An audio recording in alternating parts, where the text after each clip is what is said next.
Amkafaliana ry havana malala no iara-panatsika tsirairay avy indray. Nahatratra izao fotoana izao iara-tsika manantanteraka izao fanompoana izao ho an'ny tompontsika. Ny alahantsika an'io dia iombonana amin'ny sampana fifoazana. Alahady natokana hitondranam-bavaka azy ireo ary alahady ihany koa ny réformation. Mitohy hatrany sika ny amin'ny fibanjinana ny loha hevitra manao hoe mirosoa amin'ny finoana masina. Ry havana malala ao amin'i Jesosy Kristy Tompo, ampitomboina aminao mandrak'arivany ny fahasoavana sy ny fiadanana avy amin'Andriamanitra raisy Jesosy Kristy Tompontsika. Amen. Aoka isika ry havana hitsangana hisaotra sy hitera ny tompontsika. Hovakitsika ny salamo fahadimapolo amby zato. Ny salamo fahadimapolo amby zato.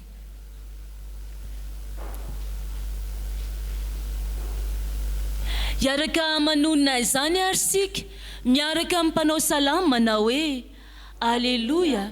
Midera an'Andriamanitra eo amin'ny fitoerany masina, midera azy eo amin'ny habakabaky ny heriny, midera azy noho ny asany lehibe, midera azy araky ny habeny voninainy, midera azy amin'ny fitsofana ny anjomara, midera azy amin'ny valisy ny lokanga, midera azy amin'ny amponga tapaka sy ny dia, midera azy amin'ny zava-maneno tendrena sy ny sodina, midera azy amin'ny kipantsona maneno, midera azy amin'ny kipantsona tsara feo. Aoka izay rehetra manam-pofinaina samy hiterany Jehova. Alleluia. Amen.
Vavaksika ry havana, ny dera ny laza ny hery ny voninahitra Tompo, aterinay eo anoloany ny seza fiandriananao.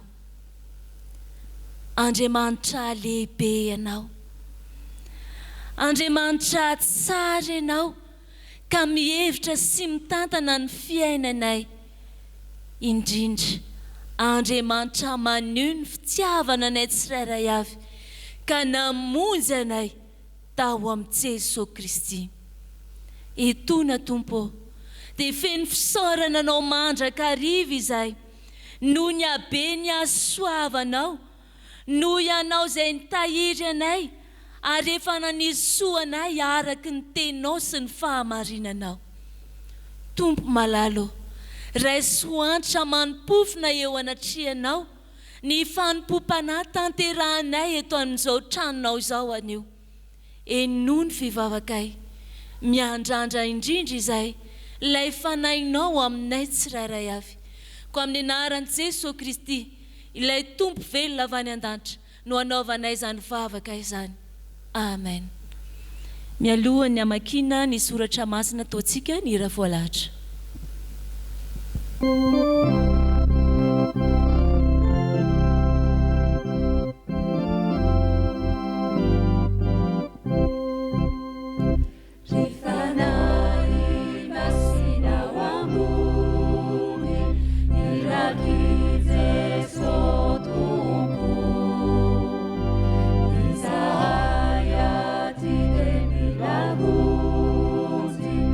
Afanau, Watanzau.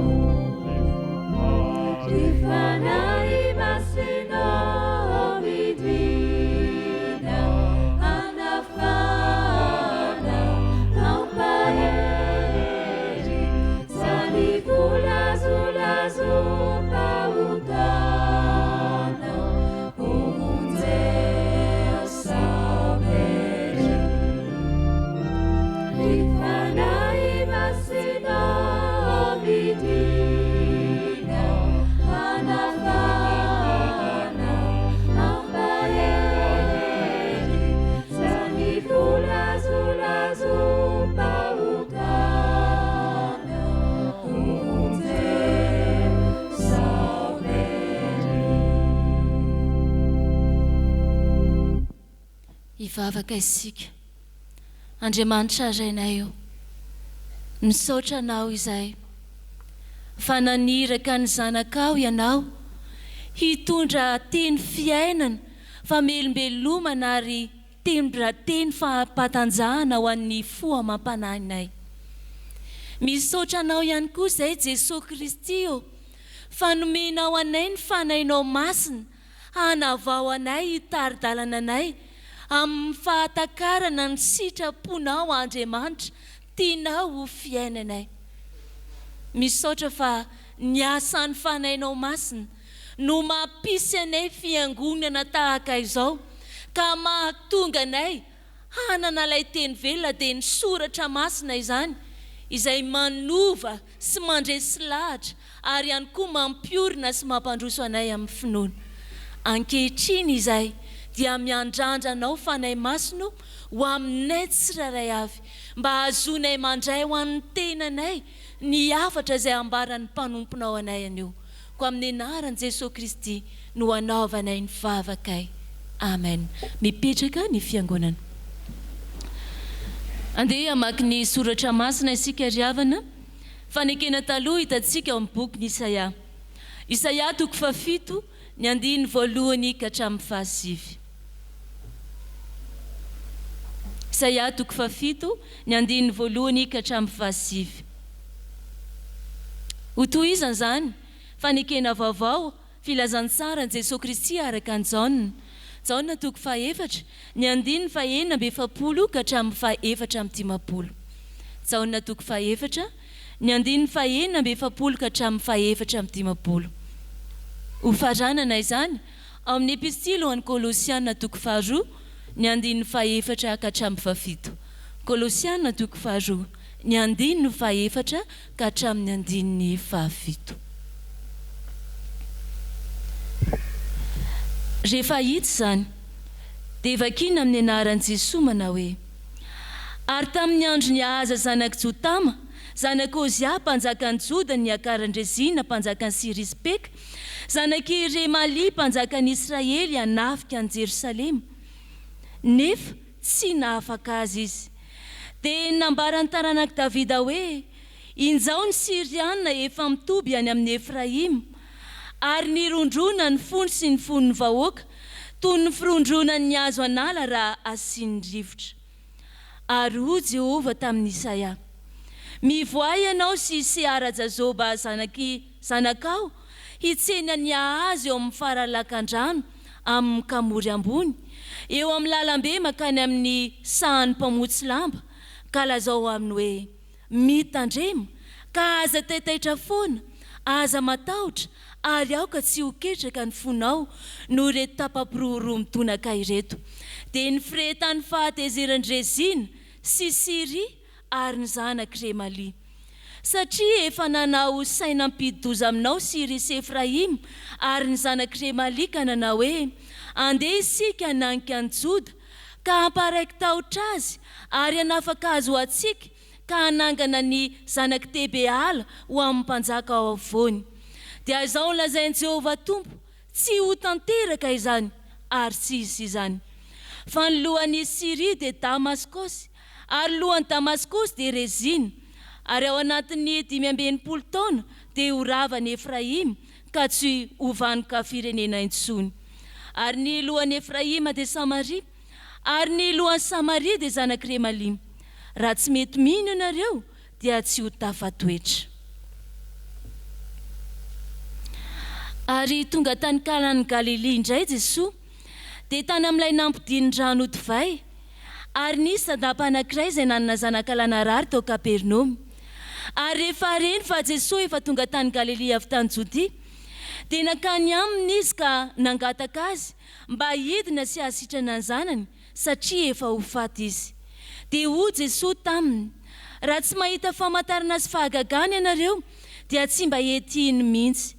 Hoy ilay tandapa taminy: Tompoko, midina ireo dia mbola tsy maty ny zanako. Hoy Jesosy taminy: andeha mody, velona ny zanakao. Ary lehilahy nino teny izy nolazain'i Jesosy taminy ka dia lasa nody. Ary noho nidina izy dia nitsena azy ny mpanompony ka nilaza fa velona ny zanany. Ary izy nanontany azy ny ora izay nanaretany, dia hoy ireo taminy, omaly tamin'ny ora fahafitony ny alan'ny tazo taminy. Koa fantatry ny rainy fa tamin'izay indrindra no ora nanaovan'i Jesosy taminy hoe velona ny zanakao. Dia nino izy mba niankonany rehetra? Izany no famantarana faharoa nataon'i Jesosy fony izy tany Galilea avy tany Jodea. Ary izany no lazaiko, fandrao isa-padiso hevitra anareo ny amin'ny teny toa marina. Fa na dia tsy manatrika anareo amin'ny nofo aza aho, dia manatrika anareo ihany amin'ny fanahy, ka mifaly sy mijery ny filaminanareo sy ny tsy fitovian'ny finoanareo an'i Kristy. Koa tahaka ny nandraisanareo an'i Kristy Jesosy Tompo, dia mandihana ao aminy araka izany koa, ka mamaka tsara sy miorina mafy ao aminy, ary tafatoetra amin'ny finoana toy ny efa nampianarana anareo, ka mazoto amin'ny fisaorana. Amen. Ray maso manamasinana anay amin'ny fahamarinana, ny teninao ny fahamarinana. Amen. Dia ataontsika ry havana ny iray voalahatra hitsangana isika.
Petraka amin'ny fiangonana.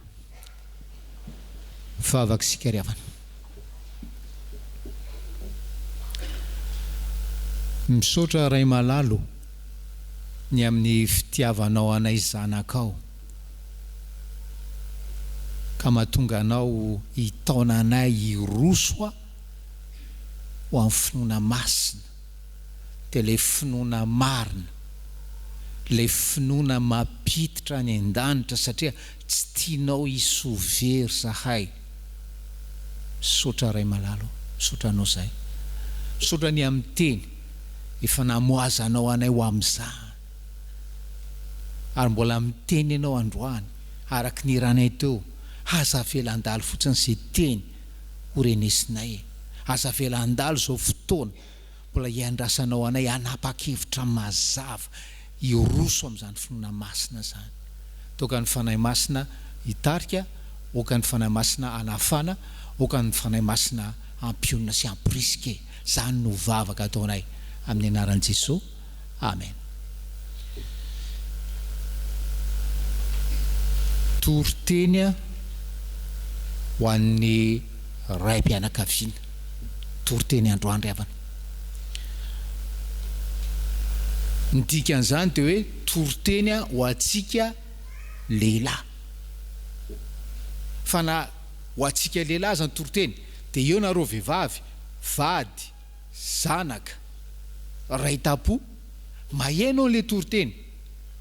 Ary raha hitanareo hoe zahay vady, zahay ray, zahay anada, tsy manandrify an'le profil ho resahana amintsika eto, zay no ilan'ny tompo anareo hitondra ambavaka, ho mpitondra ambavaka anay lehilahy ry havanao. Fa toriteny ho an'ny lehilahy loham-pianakaviana na ho loham-pianakaviana ty toriteny androany ity.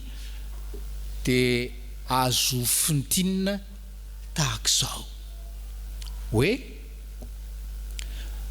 totika aminao ray-pianakaviana, fantatrao ve hoe inona no tantarain'ny zanakao mombanao? Inona no tantarain'ny zanakao mombanao? Amin'ny tanora namany a, any am-pianarana, any am-piasana, amin'ny cousin sy cousine, inona no tantarainy a mombanao a ry havana malala ao amin'ny tompo?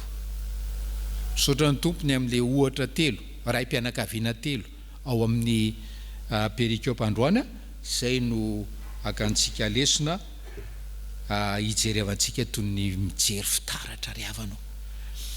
Ao amin'ny Isaia aloha no ohatra voalohany. Isaia ny ohatra voalohany. Isaia toko fahafito ndenge raha antsika mamaky. Ndenge raha antsika mamaky Isaia toko fahafito ny andininy fahatelo sy ny fahaefatra.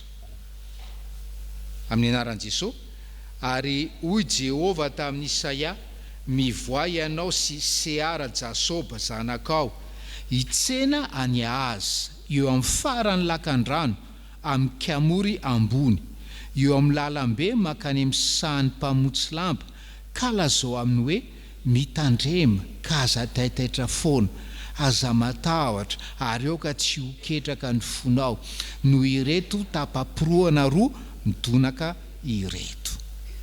Hatreo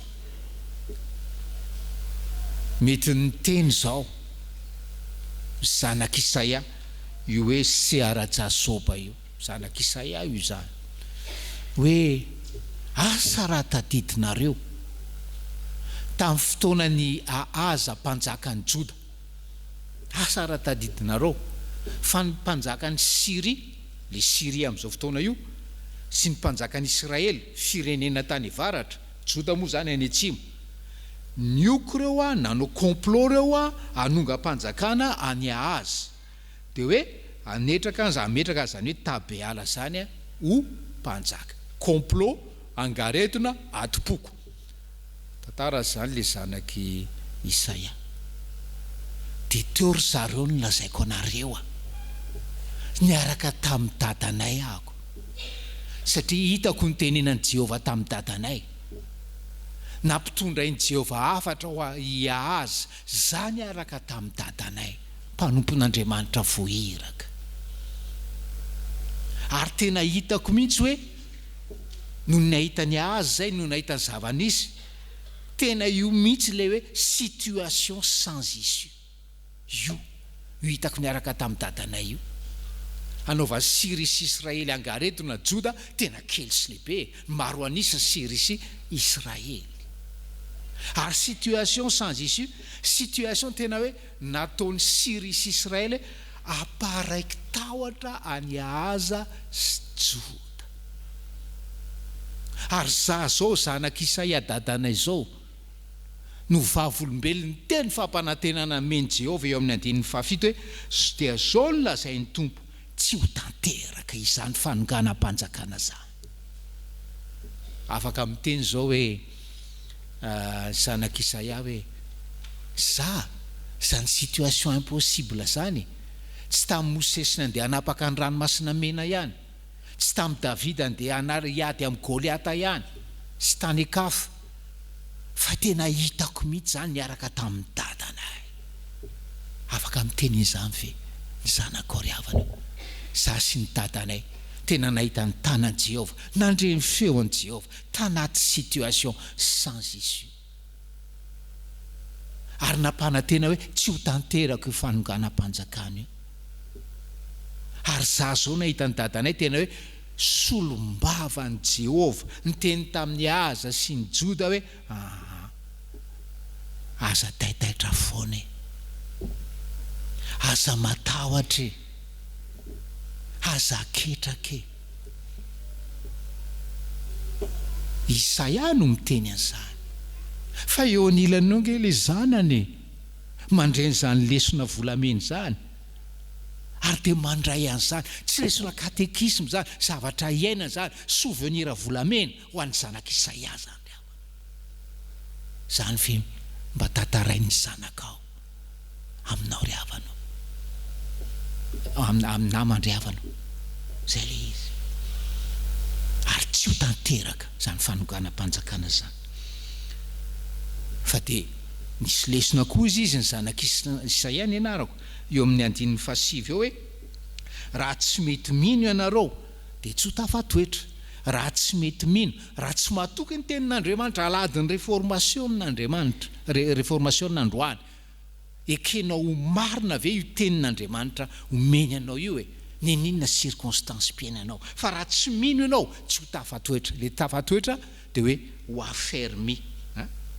Ozy izy ny diamy hoe tsy ho azo itokiana haharitra ianao, tsy azo itokiana haharitra ianao eo anatrehany Siria sy ny Israely manao angaretona aminao.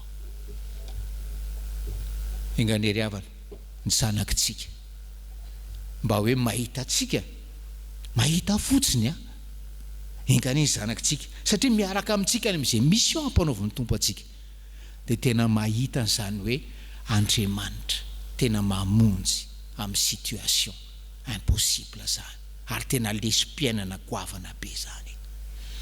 Lesona faharoa ry havana dia amin'ny Jaona 4:4. Jaona 4:4.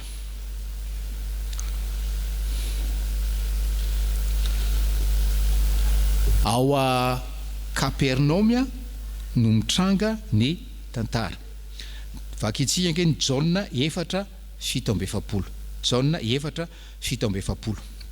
Inaran'i Jesosy, ary rehefa reny fa Jesosy efa tonga tany Galili avy tany Jodia dia nankany aminy izy ka nangataka azy mba hidina sy hasitrana ny zanany satria efa ho faty izy. Ty Kapernaoma hitrangan'ny tantarany ty lehilahy marary, zanaka tandapa officier militaire royal. Dia mitranga ao Kapernaoma tamin'ny fahavelon'i Jesosy tetỳ an-tany no hoe tanàna mipetrahana. Ary dia nanao zavatra lehibe isan-karazany tao Jesosy, nefa tena tezitra tamin'ity Kapernaoma ity Jesosy, ary miteny tamin'ity Kapernaoma ity izy hoe ianao indray dia hietry hatrany amin'ny fiainatsita ianao. Matthieu 11:23, fa raha mba tany Sodoma no natao ny asa lehibe izay natao teto aminao dia ho naharitra ambaraka androany izy. Raha tany Sodoma no natao ny asa lehibe nataoko teto aminao dia naharitra ambaraka androany Sodoma. Zany ny fahatezeran'i Jesosy, ary tena teny miendrika ozina 65 ans taorianan'ity Matthieu 11:23 ty dia rave Kapernaoma. Dia mety miteny zao le zanak'le tandapa hoe Elisa sao dia hoe manambany satria hoe za avy any Kapernaoma. Le natezitra an Jesosy sao dia manambany Elisany Fa inona moa nataon'i Jesosy tao Kapernaoma tao ry havana? Nanasitrana marary vitsivitsy izy, nanasitrana demoniaka izy. Fa ngamba tena tsaroantsika amin'ny zavatra nataon'i Jesosy tao Kapernaoma dia tao izy no nasitrana ny rafozam-bavy ny Petera. Tao Kapernaoma ihany koa no nisy an'le lehilahy marary ny paralysisa batain'le lehilahy efa da namana. Zany nitranga tao Kapernaoma tao a Kapernaoma Jesosy no niantso an'i Levy mpamory hetra, izay fantatsika koa amin'ny hoe Matthieu. Fa na dia teo aza zany rehetrarehetra zany dia tena hoe nanamafiatoka Kapernaoma. Ary dia zany tenenan Jesosy aminy enao no ny fahamafisanao atoko io dia hihetratra any amin'ny fiainatsita ianao dia efa miteny zao le lehilahy zanak'le tandapa hoe fa za miteny amin'lisany za avy any Kapernaoma fa tsy ohatran'izany zahay zay sy ny dadanay, ary za mitsoro vavolombelona amin'lisany fa narary ny tazo mahery ahy fa naiky ho fata ahy indray mandeha. Dadanay sahirana, dadanay manam-boninahitra, dadanay manan-karena. Fa inona nataony izy gentilisa tena navelany tao ny asa mandrarana. Nandeha nitady an'i Jesosy tany akany izy, zay ho ao Kapernaoma mipetraka, izy any akana, Jesosy any akana tamin'io 25 km avy eo, tsisy hoe bus, tsy misy hoe inona tomobile, fa nitady an'i Jesosy. Nanetry tena izy officier royal nangataka tamin'i Jesosy. ry havana malalo amin'ny tompo, rahalahy malala, oviana marina ianao no nangataka marina tamin'i Jesosy ho an'ny zanakao, ninona ataka, oviana marina ianao no nangataka tamin'i Jesosy ho an'ny zanakao, fa tia nangataka. Tantara zao liany nangataka ity izy, nangataka izy. Ary zao mbola lazaiko ny lisany, izy nangataka mbola zahan'i Jesosy toetra ny finoany. Za tsy hanao fahagagana fa ianao no liana fahagagana fotsiny ianao, ary zany finoana miorina fahagagana zany tsy maharitra zany, fa mandany ianao fa velona ny zanakao. Dinona ozy izy Elisa mitantara zany le tanora hoe za ty sitrana tamin'ny fito dia tonga tao trano dadanay dia niteny izy hoe tena tamin'ny fito tokoa Jesosy niteny taminy andana moto fa velona ny zanakao.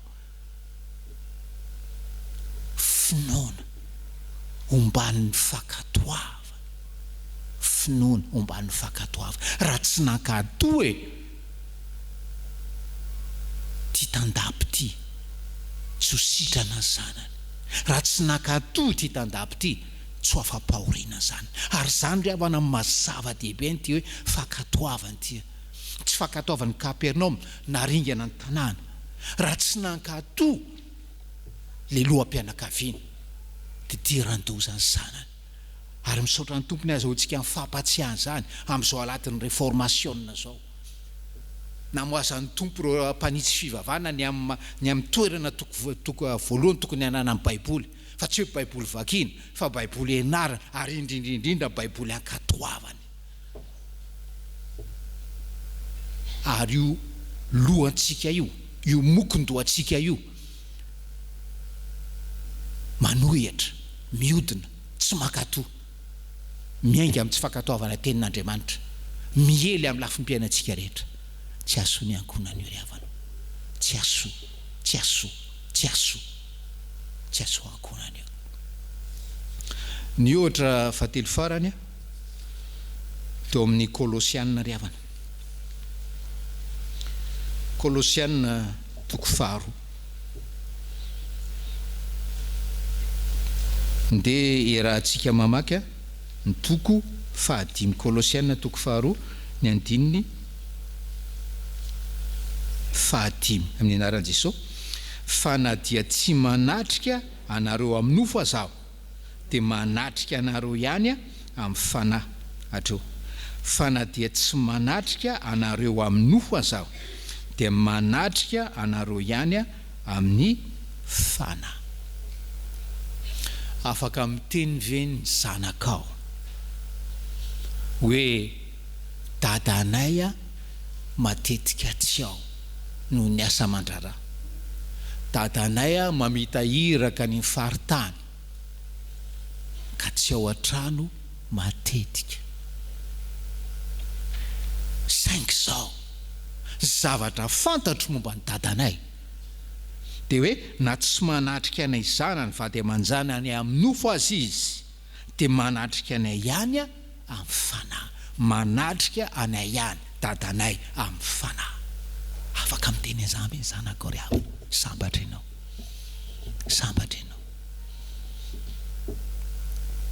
Ny olombelona rehetra dia manana saina.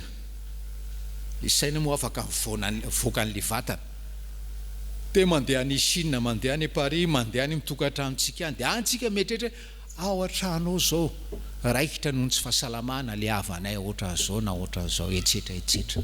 Rehefa amin'ny andavanandro, zao le zanako andeha hanala fanadinana, zao le ray aman-dreniko andeha hamotsena sy ny karazany. Zay le saina afaka mieritreritra sy mamisavisy hoe zao ny situation ao amin'ny ankonako ao. Fa inona indray re hoe manatrika azy ihany amin'ny fanahy. Za miompom-panahy amin'Andriamanitra ry havana, miompom-panahy, zany ny finoko zany. Ary za miompom-panahy amin'Andriamanitra mitondra mbavaka, automatika mitondra mbavaka, tsy hoe misaina fotsiny hoe ary zanako ary vadiko, fa hoe mitondra mbavaka azy ry havana malalo amin'ny tompo. Tiany ny tompo isika eroso amin'ny finoana masina, ary tiany zany iainantsika eo nivon'ny ankonantsika hoe ianao raim-pianakaviana, aoka ianao anatrika ny ankonanao amin'ny fanahy.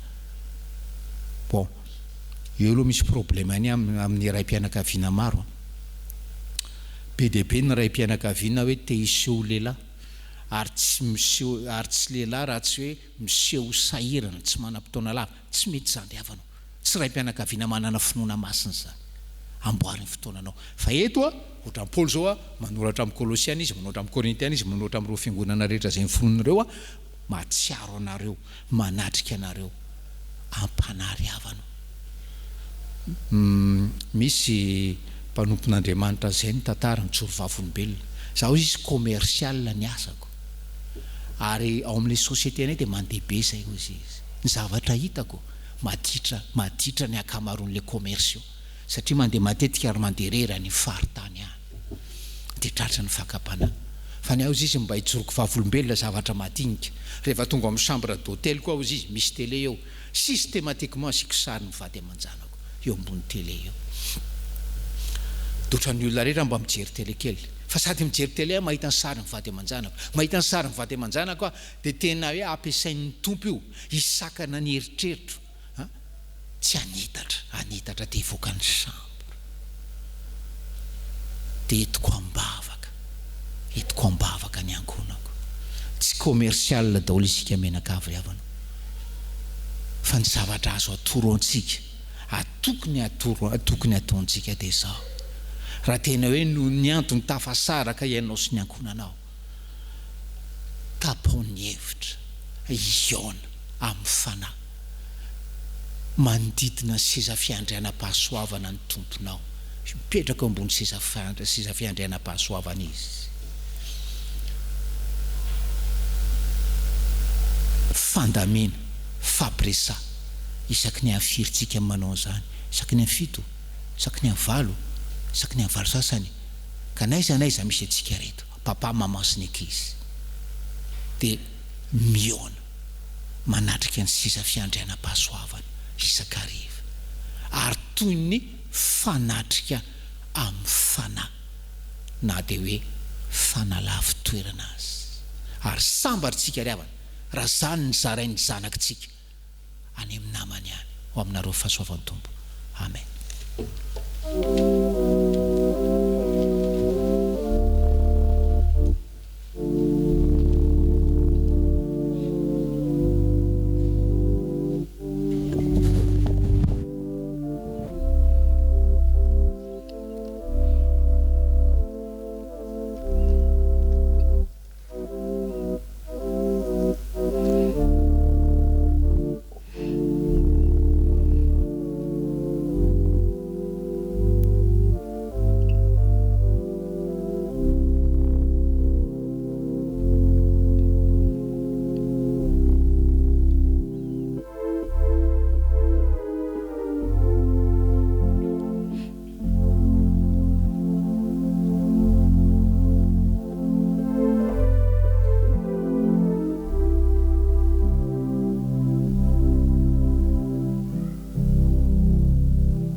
Jombona mivavaka sika ry havana.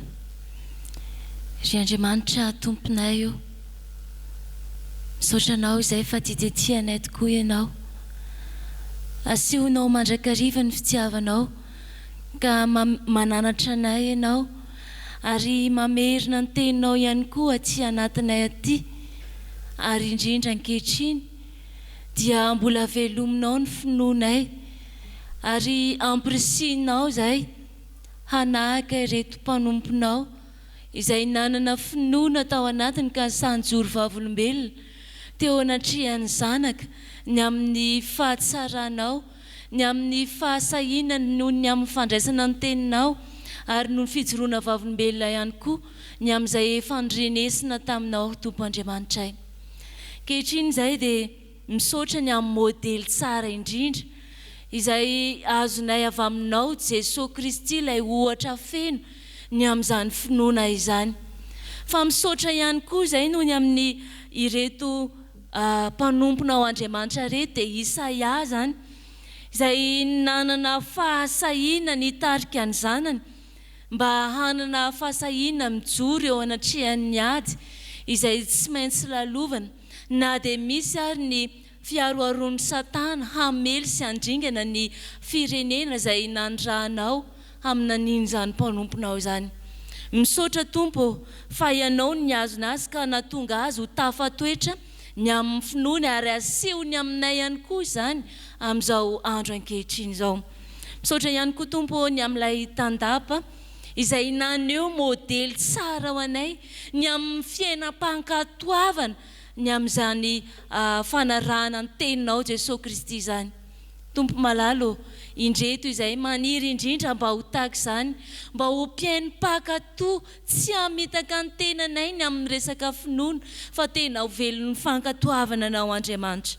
Tao amin'izay Tompo mba hitady anao mandrakariva, tao amin'izay mba hevitra ny ankonanay, tsy hijery fotsiny manoloana izay loza amin'ny tatao fa tena melona sy hitarika azy ireo ny amin'ny finoana anao Andriamanitra.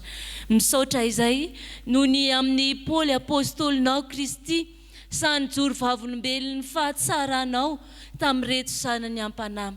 Ampianary koa izay Tompo mba hanao tahaka ny Paoly, hanatrika am-panahy mandrakariva na dia tsy mihaona amin'ny havanay ny zanakay azy, izany no ohatra tsara ampianarinao anay. Fa manoloana izany teninao sy ohatra omendreto mpanomponao reto izay Tompo, dia mahatsiaro tena omenatra sy mangaya ihany, tsy mahatsiaro na efa-ntsakany sy andavany izay ambaran'ny soratra ao masina aminay izay. Ko ankehitriny Tompo, ifonanay eo anatrehanao ny amin'ny fanarinay ny toky anomenao anay, ny amin'ny tsy fankatoavanay ny baiko izay omenao anay, ny amin'ny teny izay efa ataonao Jesosy Kristy eo amin'ny fiainanay. Ary misaotra Tompo fa mandrakariva izay dia mitady famantarana eo anatrehanao fa ankehitriny ampahatsiarovinao fa ianao mihitsy no maneho izany eo anatrehanay. Ifonana eo anatrehanao ary Tompo ny amin'izay fierikereana foana tsy anatinay. Ifonana eo anatrehanao izay tsy nanekenay hampanjaka ny fiainam-bavaka eo anivon'ny tokantranonay, ary indrindra ifonanay eo anatrehanao ny amin'izay toeranay ao anatin'ny tenany nota fotsiny ihany ka mahatonga anay hanary ny filazantsara izay omenao anay tsirairay avy reto. Tompo malalo, raisinay ary ankehitriny fa fantatray fa miaino ny fivavakay izay mitalao aminao ianao ary mamindra fo amin'ny mpanota mibebaka izay mikatsaka indrindra ny famelan-keloka avy aminao. Fantatray Tompo fa noho ny amin'ny Jesosy Kristy dia mamela heloka anay ianao, misahirana aminay ianao ary mamindra fo aminay mandrakariva. Ko ankehitriny raisinay amin'ny finoana izany famelan-keloka tolotra ao anay izany. Ary ny teninao dia fifalianay manao hoe satria ninoanatra ianao ka nanetry tena, izaho efa niaino anao. Dia miaino, fantatray fa miaino anay ianao Tompo ary tsisy elanelana intsony manasaraka anay aminao noho ny amin'izany fihavanana ny vitrana taminao izany. Tompo malalo, ankehitriny ary izay dia mitalao mandrakariva eo am-pelantananao ho an'ny ankonana tsirairay avy, mba hanana ray mpianakaviana samy joro vavolombelon'ny fahatsaranao. Epistily velona vakin'ny zanaka ny olona manontolo ny amin'ny fanarahan-dianao Jesosy Kristy ary ny amin'ny ohatra ny finoana tsara izany. Tompo malalo, mametraka eo am-pelantananao ihany koa izay ny amin'izao alahady natokana ho an'ny sampana fifoazana izao. Misaotra Tompo ny amin'izay ny antsoinao ireo mpanomponao marobe hanana anjara ao anatin'izany sampana izany. Maniry indrindra izay Tompo mba hamotsy tsara azy ireo ianao, hamelona ny finoana izay ao anatiny ianao ary hampiorina tsara ka hahatonga azy tsy hiova ny amin'izany fanekena efa nataony teo anatrehanao, tsy hiova ny amin'ny fanarahan-dianao izany ary tsy miova amin'ny andraikitra fiandrasan'ondry izay napetraka ao Jesosy tamin'izy ireo. Maniry indrindra izay Tompo fa ny fanahinao efa eloha lalana sady amin'izy ireo ny amin'ny asa fitoriana, ny fampaherezana ary ny fanafahana n'ity firenena ity amin'ny asa tsara sy ny mission izay napetraka ao anatin'izany sampana izany. Maniry indrindra izay Jesosy soa ianao hiasa ary asa ianao ka melona azy ireo hatrany. Vavaka izay tompo ho an'ny mpiara-monina aminay, ho an'ny mpiray firenena aminay dia ho andreo havanay izay tratrany kere ny tsy fampindrano ny amin'izao fotoana izao ny any atsimo an'izany. Misaotra Jesosy ny amin'ny fitiavanao tsy nahalandritra azy ireo fa mbola eo hatrany ianao ka angatanay tompo ianao hiaro azy ireo amin'ny ratsy, hiaro azy ireo amin'ny loza sy ny anohanana rehetra ary hamelona fanantenanao anatiny ianao fa ianao Jesosy Kristy dia ianao ny loharan'ny zavatra rehetra ary ataovy mifikitra sy manan-tenanao mandrakariva ireo mpanomponao sy olona marobe ny any amin'izany faritra atsimo izany.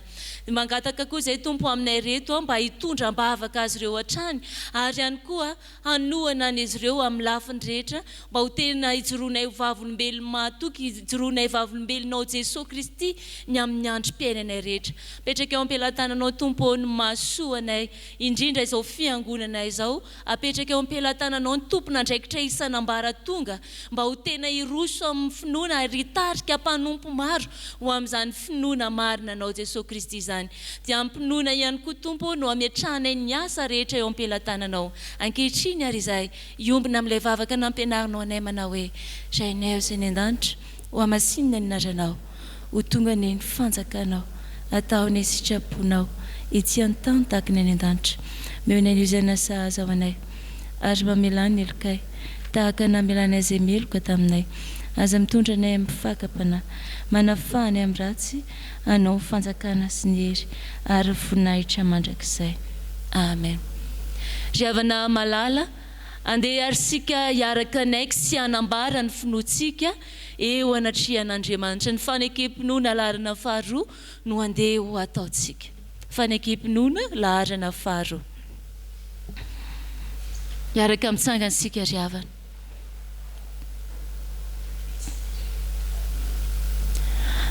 Hanonona izany sika manao hoe isika mino an'Andriamanitra iray, ray tsy toa, mpanao lanitra sy ny tany ary ny zavatra rehetra na ny hita na ny tsy hita, ary an' Jesosy Kristy tompo iray, zanak'ilay tokan'Andriamanitra, nateraky indray talohan'izao rehetra izao, ny mazava avy amin'ny mazava, Andriamanitra tokoa avy amin'Andriamanitra, nateraka fa tsy natao, miray amin'ny zavatra rehetra.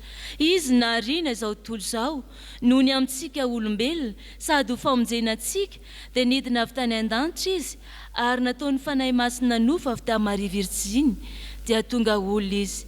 Nombona teo amin'ny hazo fijaliana ho fanavotana antsika, tamin'ny nanam-pahampo Pilato izy. Maty izy ka nalevina, nitsangana tamin'ny maty tamin'ny andro fahatelo, arak'izay voasoratra izy.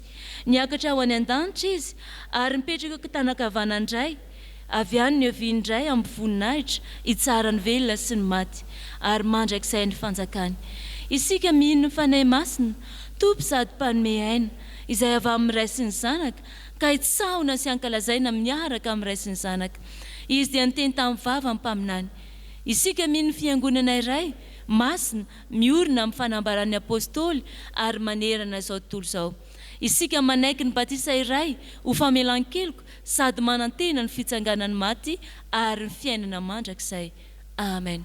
Petraka ny fiangonana. Miaraba ny fiangonana pastera manao hoe nitsangana tamin'ny maty Kristy, dia mamaly fiangonana hoe Amen. Amin'ny fofenao faliana no iarabana anareo amin'izao aladin'ny réformation zao izay alahady ihany koa hitondran'ny Fjkm am-bavaka ny sampana fivoazana ao aminy. Miaraba anareo sampana fivoazana ry havana, ny firariana ho anareo, ny antom-bavaka atao aminareo araka ny toroteny teo, dia hoe enganie ny ankonanareo reo ho modely ho anay fiangonana. Enganie ka ny ankonanareo reo ho modely ho anay fiangonana. Ka rehefa te hafantatra izay, ahoana zany hoe ankonana, manana anarana ankonana avy amin'ny Jesosy zany, dia nareo no jerenay sy fitaratray. Rarosoryavana. Amen. Andiny teny isika alohan'ny raisana latabatra amin'ny tompo Tenga iverenantsika ny Jaona toko faefatra ry havana. Jaona toko faefatra.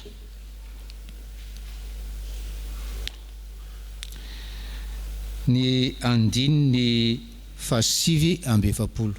Jaona toko faefatra ny andininy fa 7:20. Raha antsika mamaky amin'ny anaran'i Jesosy, olona hitandapa tamin'i Jesosy, tompoko midina re, tiany tsy mbola maty ny zanako. Midina re, tiany tsy mbola maty ny zanako. Mbola mitodika amintsika loham-pianakaviana ihany, dia mampandiny tena antsika ny tompo hoe fantatsika ve sy mba atom-panahiny zanatsika. Fantatsika ve zay atom-panahiny zanatsika. Fantatsika ve zay mety mahafaty azy ry havana malala ao amin'ny tompo. Tovy daholo isika menakavy, miraha vetitsika dia fantatsika avy hatrany zay vaovao hatrany farany tany any, satria samy surftsika. Zay le izy. Andre vaovao marina, andre tsao, andre fosy any ivelan'ny rehetra any. Fa manontany anao ny tompo tahaka n'ity lehilahy tandapy ity, fantatrao ve zay mba atom-panahiny zanakao, zay atom-panahy zay hoe mamesatra ny fanahiny. Zany le fanontaniana ry havana.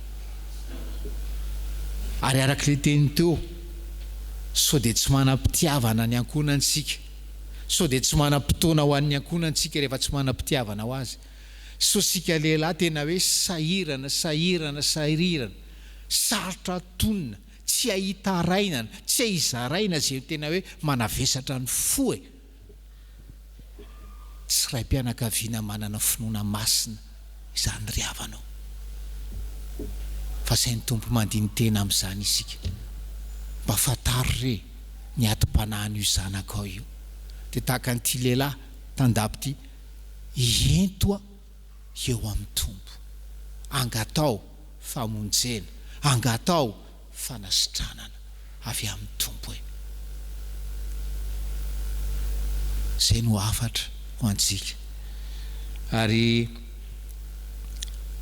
tsy misaraka amin'izany ry havana noho ny zavatra eno amin'izao fotoana zao, dia ndosika hivavaka, hifampivavaka, fa mba tsy hisy hoe zanaky tsika eto no tratran'izany hoe homosexualité izany.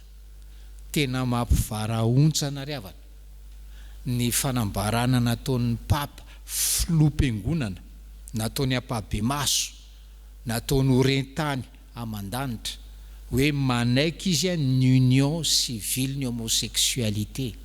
Amin'izao aladin'ny réformation zao, ahoana no azoana miaino zavatra tahaka izany ry havana? Ary mbola azo atokisana ve filoam-piangonana miteny hoe ok zany hoe fanambadian'ny homosexuel izany? Mbola azo atokisana ve filoam-piangonana miteny an'izany? Dia sanatrian'izany hoe karazana signal leran-tany zany miteny hoe ok amin'izay ny amin'io. Sanatrian'izany hoe dia ho avy eo amin'ny session parlementaire antsika malagasy ko hoe kefa ok ny fanambadian'ny lahy sy ny lahy, vavy sy ny vavy. Fampivavaka sika ry havana, fampivavaka sika mba tsy hananjanakala tratran'izany homosexualité zany. Fa zany hoe fahavetavetana izany no efa nandravan'Andriamanitra any Sodoma sy Gomora. Ary raha mbola finoana miorina amin'ny soratra masina ihany, tsisy afaka miteny hoe manamarina an'izany homosexualité zany ny soratra masina. Farany dia zao ry havana, famarinana farany dia zao, aoka isika ho modely ho an'ny zanatsika ny amin'ny fakanisana aty am-piangonana zany, ho modely.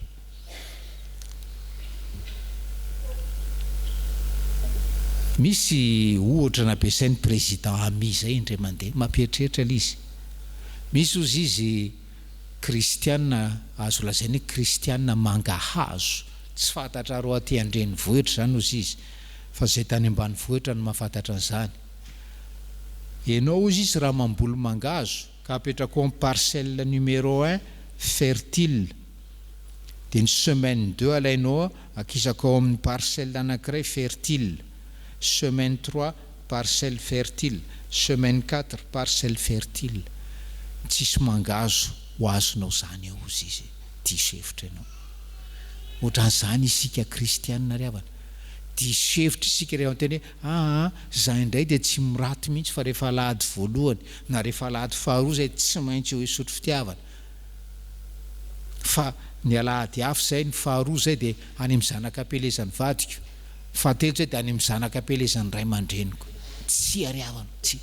Ary ao anatin'ny fotrodalàna Fjkm nge manamafy n'izany ihany rehefa dinihana hoe ny mpandray mifanasan'ny tompo dia tsy mahazo misoratra amin'ny fiangonana vitsivitsy na maromaro fa ao amin'ny fiangonana anankiray ihany. Zay le izy, ho modely amin'izany isika fiangonana ry havana, andeha isika hivavaka. Faly zahay ray malalo anaovanao teny mahitsy, faly zahay anaovanao teny hentitra, satria hoe ny zanaka tiana no anariny. Ary isaoranay anao ny tenina dia efa hoe makadilo ny sofinay azy, fantatray loatra fa teny averiny zany, fa tsy tiana ho very zahay. Fa hanana finoana masina isaoranay anao, fitiavanao anay isaoranay anao, ny fisairananao hamonjy anay isaoranay anao, ny fahariponao aminay zanakao ray malalo. Sotrany amin'ny fampatsahivana ny programanao hoe takany tamin'ity tandapy ity fa any amin'ny toeran-kafa amin'ny baiboly, ny tokantrano Lidia, ny tokantranon'le mpiantra-tranomaizina, tokantranon'ny Krispo filohan'ny sinagoga. Programanao dia ny hamonjy ny ankonany. Meo anay ny anana sosi ho an'ny ankonanay, tsy faly fotsiny zay, satria ny sambatan'olona dia hoe mino ka voavonjy, famarinana ampahany ihany zany ao amin'ny baiboly. Dia dinio sy fantaro ny momba ny ankonanay. Hitanao ny fery sy ny ratra ao, samy manana an'izany zahay. Ianao amindra fo, ianao anasitrana, ianao ny feny fery rehetra, ianao no hamonjy ny ankonana amin'ny fahoriana rehetra, averenao amin'ny taorany loham-pianakaviana rehetra, averenao amin'ny taorany loham-pianakaviana rehetra, ary mametraka manokana eo am-pelantananao ny vady vehivavy mba tena hoe ezera mpitondra ambavaka, ary tsy sasatry ny tondra ambavaka ny vady ny mpamonjy io. Ka amin'izao aladiny réformation zao mbola faly zay nananandreny ray aman-dreny mpanitsy fivavahana reny, dia taio tokoa zay ho tena hoe pakamamy ny baiboly, manao ny baiboly mameny toerana voalohany ny baiboly ao amin'ny fiainanay, tsy ho mpamaky fotsiny fa dia tena hoe mpandinika, mpisaina, mpitandrina an'izay zavatra vakinay, mba ho tena hoe sambatra sy vanina ny fiainanay sy fiainan'ny ankonanay mpamonjy. Ary ianao ny mbola amindra fo hanadio anay tsy fahamarinanay rehetra raha iombo-databatra aminao zay, ka tena afaka iompo-panahy aminao zay mpamonjy eo mpandraisana mofo sy ny divay. Izany no vavaka atao amin'ny anaran'i Jesosy. Amen. 262 ny andiny voalohany ry havana.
jesosy tompo ry havana tamin'iny aliny izy zay namadiana azy a raha nandray ny mofo sy ny kapoka dia nanafatra hoe zao a no ataovy ho fahatserovana.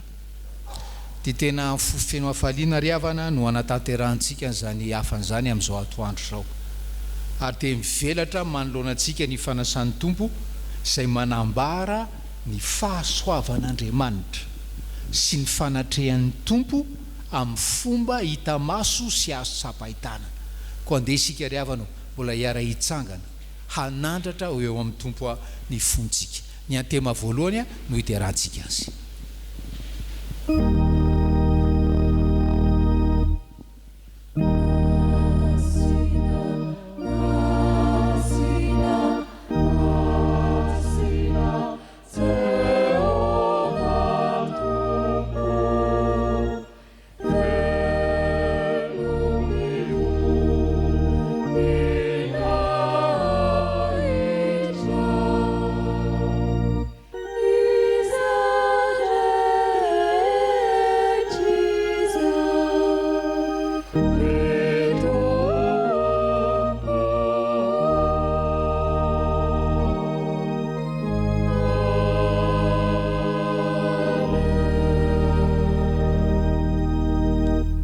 Angataka ny fanamasina isika hiary vavaka isika ry havana.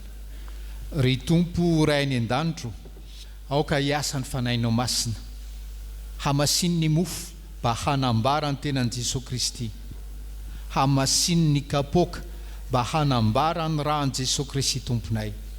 Hiasa aminay ny fanahinao masina mba hatserovanay ho tafaray marina tokoa amin'ny tena sy ny rahan'i Jesosy Kristy tomponay eto ampandraisana ny mofo sy ny kapoka. Fa ny fanahinao masina no arianao, amelomanao, anamasinanao ary anomezanao anay ny zavatra rehetra. Zany vavaka izany dia ataonay amin'ny anaran'i Jesosy. Amen.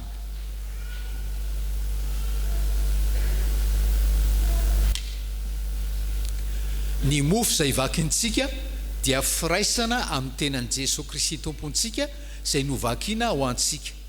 Satria iray ihany ny mofo dia tena iray isika na dia maro aza, satria isika rehetra dia mahazo mandray amin'izany mofo tokana izany avokoa.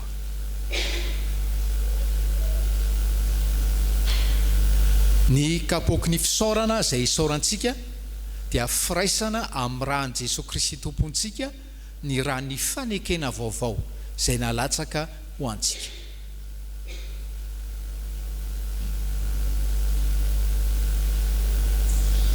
Aoka isika iompopo amin'ny fanetrentena hoe tompo tsy mendrika atao hoe zanakao aho, tompo tsy mendrika ny idiranao ambany tafotraniko aho, tompo tsy mendrika ny tsimpona izay sombitsombo latsaka avy amin'ny latabatra ao akory aho, kanefa ho ianao hoe izay manantona dia tsy mba ho lafiko mihitsy. Amen. Petraka ny fiangonana. Hoy Jesosy Kristy tompo, andeha fefa voavoatra ny fanasana. Hoy ny tompo, ity ny tenako, raiso ka hano.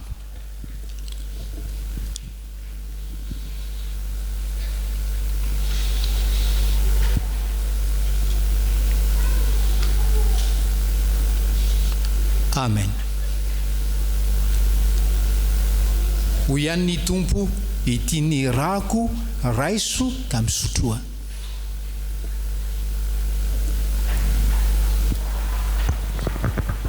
Amen. Hivavaka isika. Mankasitraka feno Andriamanitra fa manaiky ianao, anohana anay, amelona anay amin'ny anim-panahava aminao. Misaotra ny amin'ny fampiambonanao aminay amin'izao fanasana masina izao, izay santaranay sahady ny fanjasanao amin'ny fanjakanao. Misaotra Tompo fa ny ranao izay nomenao anay dia mahasasa mahadio anay tokoa. Ankehitriny Tompo dia maniry indrindra izay ianao no hitoetra aty anatinay, ary onona sy hanapaka eo amin'ny fiainanay mba hahazoanay fiombonam-piainana aminao. Ko amin'ny anaran'i Jesosy Kristy Tompo no hanaovanay izany vavaka izany. Amen.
mipetraka fiangonana.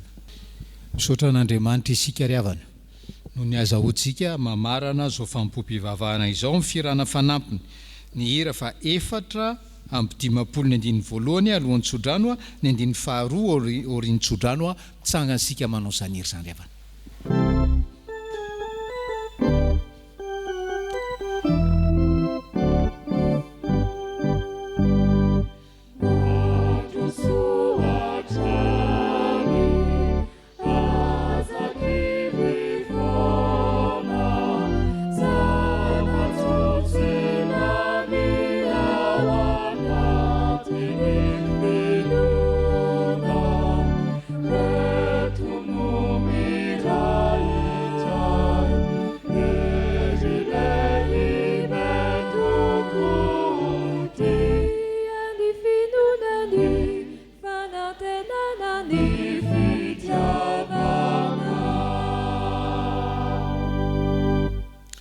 Tateraka aminareo any ny tsodrano tononona amin'ny anaran'ny tompontsika. Mitay anao ny tompo ka miaro anao, mampamirapiratra ny tavany aminao ny tompo ka mamindra fo aminao, manandratra ny tavany aminao ny tompo ka manome anao fiadanana. Amen.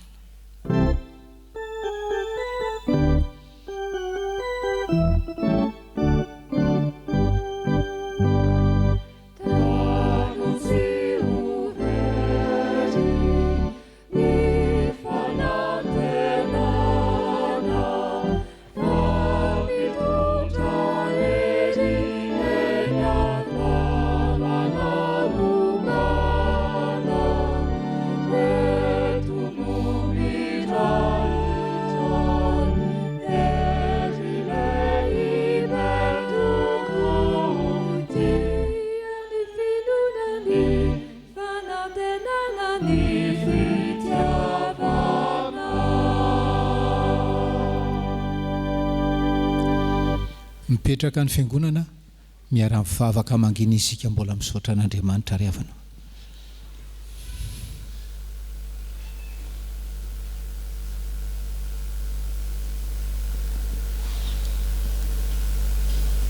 Ho an'Andriamanitra velona irery anie ny voninahitra amin'ny anaran'ny Ray sy ny Zanaka ary ny fanahy masina. Amen.